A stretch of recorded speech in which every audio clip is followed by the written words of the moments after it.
What's a show that has never had a bad episode? Hypno Toad. Police Squad. Granted, it only had 6 episodes, and 3 movies. Over the Garden Wall. Joy of Painting. Obviously. Mr. Rogers' Neighborhood.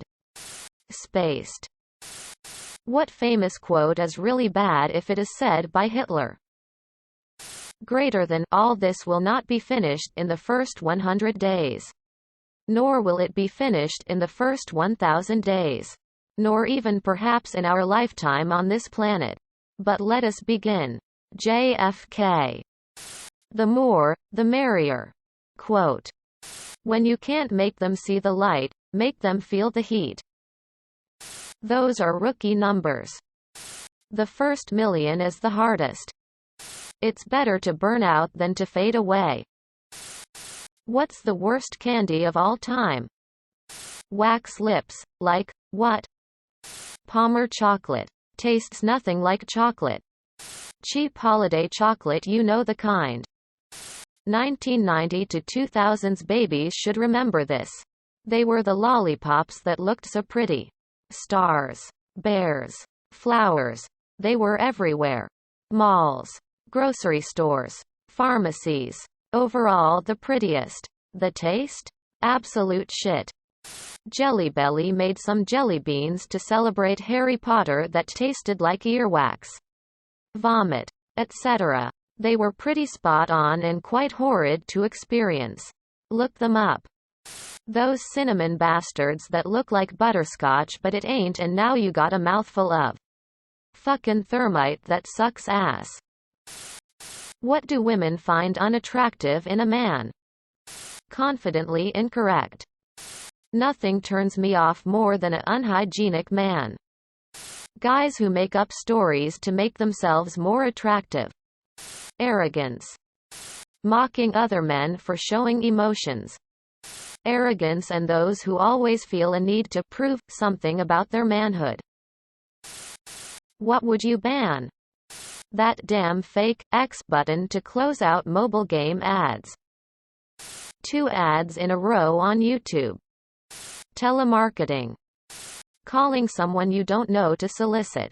I get 12 plus calls a day and block each one and still get 12 more the next day. I'll hang up on them because they're calling while I'm using GPS and they'll just immediately call. And interrupt the map again. Those spam non-whoever's of Reddit posts that are popping up today. Ew. Any non-falsifiable content in advertising. Any ad must contain only falsifiable statements. So they can't go around trying to imply shit like Fruit Loops are somehow good for you. You're permanently inserted into the last video game you played. How's your life going and what's the plan? Well, I have houses in Whiterun and Solitude. An adoptive daughter. I have a powerful vampire following me around doing half my work for me. I'm decked out in ebony. Have $40,000 in the bank. And a horse with red eyes. Probably cook some apple cabbage stew. Drink some skooma and go talk to some dragons next IDK. Last game I played was The Sims, so I guess I'll be eating some expired food and playing the piano. Terribly for a while. I still play The Sims 2. I should stay away from pools. Well, I played Jedi Fallen Order so I would try to become a stormtrooper, and then die by Cal's saber. Not The Sims 4, please, I don't want to be purposely drowned in a pool. Mine is Dead by Daylight, I have no chance. What paranormal experience convinced you that ghosts are real? Never really believed and not sure if I still do. But there were some odd happenings at the movie theater I worked at in college. One theater in particular was super weird. Every time something malfunctioned or generally strange happened during the day, it was always in that one.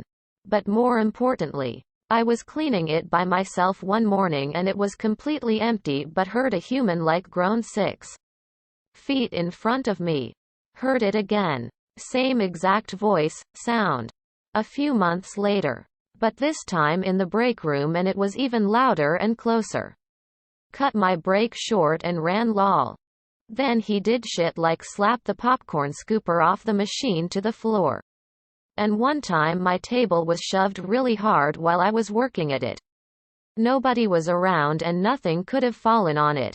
Some events can be explained as logical happenings, but not those. Not sure what to think other than it's strange and might as well play along that it's a ghost lol. Despite the occasional spookiness, the job was fun. It was only on very quiet, very slow days he'd make an appearance.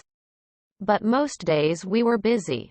It was always when you'd least expect him. I'd spend long late-night shifts until 2 a.m. almost. Completely by myself in some halls and theaters. Totally creeped and ready for a show. And I'd get nothing. It was always like in the mornings, afternoons when I'm minding my business he decides to groan at me. Edit. Just clarifying sentences better.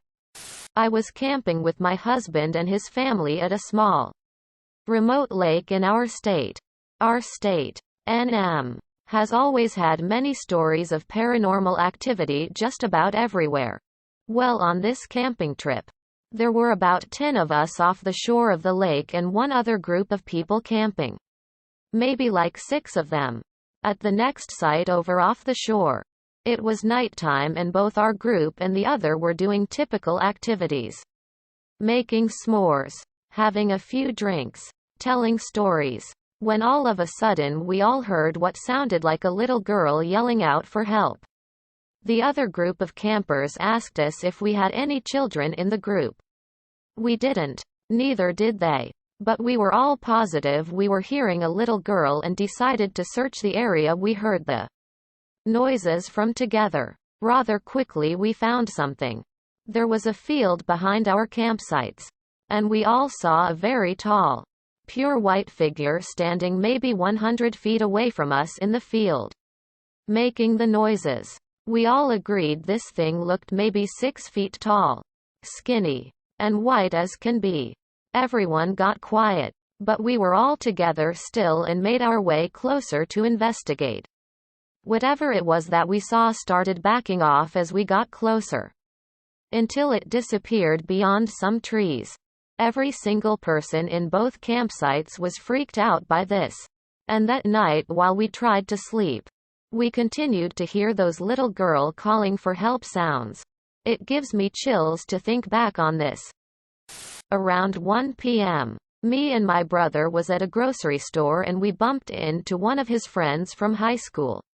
They greeted each other and made some small talk. I also said hi since we were schoolmates. That night, around 8 p.m., my brother received a call that his friend who was in a coma for 12 hours just died. He thought he was receiving a prank call since we just met the guy 7 hours earlier. I was en route home from a 12-day vacation. Driving a pickup pulling a fifth-wheel RV. It was about 11 p.m. on a Saturday night in late July and I was about 2 hours from home.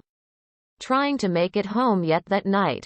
I was in a very rural area where there is almost no one living on about a 20-mile stretch of road. There is only one combination gas station, tavern, motel on here and it's heavily wooded on both sides. It is county maintained and fenced at the tree line. The shallow ditches had been mowed and the grass was about 6 inches high. I only saw a couple of cars on this whole stretch of road.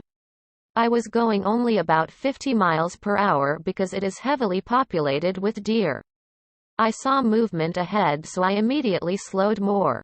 As I passed I saw it was a young woman. Tall, fit brunette, wearing a cropped top, pleated skirt and stockings, walking with the traffic just off of the shoulder. I immediately thought car trouble. Though I had not passed a disabled car or fight with boyfriend, driver and was put out. I pulled to the side of the road, hit the emergency flashers and grabbed the flashlight to check on her. When I got to the rear of the camper, there was no one. I looked around for her. There was no way she would have reached the back of the RV before I did. So she could not have been hiding there. She could not have hid in the ditches as the grass was too short. She could not have made it to and over the fence without a light in the little time it took me to get to the rear of the RV. I looked where she had been walking and I saw no sign that the dew on the grass had been disturbed. I drove the rest of the way home with the hair on the back of my neck standing on end.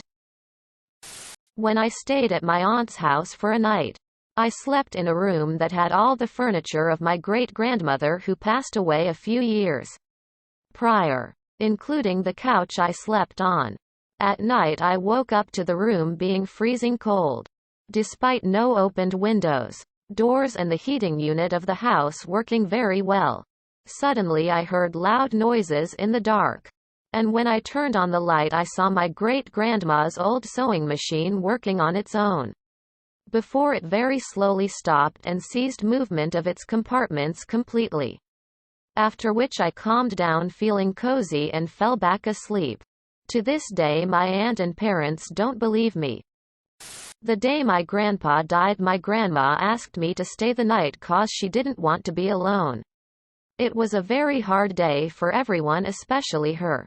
I didn't have much knowledge of ghosts or paranormal cause I was 13. And I never got into that stuff until later. I go in the guest bedroom and get ready for bed. As I'm laying down trying to sleep I get sad thinking about the day we just had and how much I was gonna miss him. I said a prayer and ended it with, "I love you, Papa. Good night." 1 second later I hear his distinct voice say, "Good night." I leap out of bed and run into the living room. Turn on the lights and TV and just sat there trying to figure out what just happened. A few hours later my grandma came out and I told her what happened. She started to cry and sat with me the rest of the night. Subscribe, my brothers.